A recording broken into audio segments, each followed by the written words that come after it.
Номер е Георги Калоянов, тъч за Берое, на около метър от място за изпълнение на корнер. Пас към Емо Ангел, след това не много добро центриране Здравко Илиев. Там се получи рикошет, да видим, че Пило влиза в пеналта. Не. Твърде бързо си поверя топката и вратаря Божидар Стойчев излиза на сигнал. Каядо се засилва. Удара сега много хубаво и на около може би 60-70 см над напречната града. Топката излиза в Здравко Илиев, намира сега Емил Ангелов. Емил Ангелов от своя страна към Здравко Илиев, остро центриране. Там купот играч, шут сега на Левраменто и вратарят Стойчев имаше късмет, че топката беше отправена право към него. От началото вече около 21 минути. Центриране там в пеналта. Няколко футболисти сега много опасна ситуация, да видим какво ще се получи и перфектна намеса. След това шут и да, 1-0. 1-0 в полза на състава или нарушение. Да видим какво се е получило. Отменяли е гола. Протестират футболистите на Нефтохимик. Нахуха и на бургаския тим. Паса с Левраменто. Хубаво бойно подаване. Много Каядо с топката сега.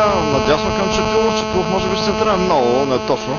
Право в ръцете на вратаря на бургаския. Предполагам отново от Каядо.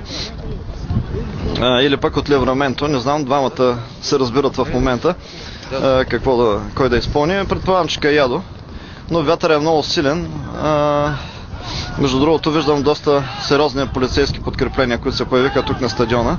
Предполагам, че от Сливен са дошли попълнение. Сега изпълнение и топката преминава на около метър от лявата града. След това е изпълнил дава към свой съотборник. Това е Манев, отново върната топка към Иванов.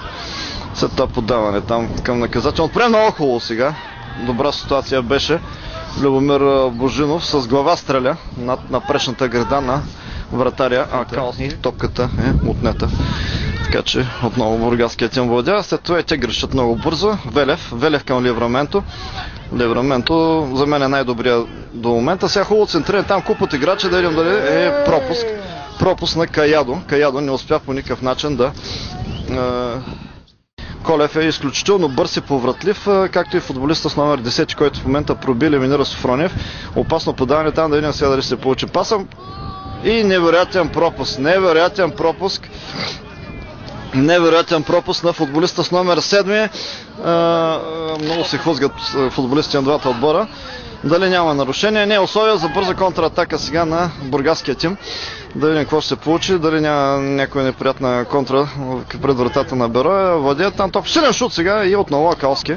Акалски успява да спаси ударът на номер 10.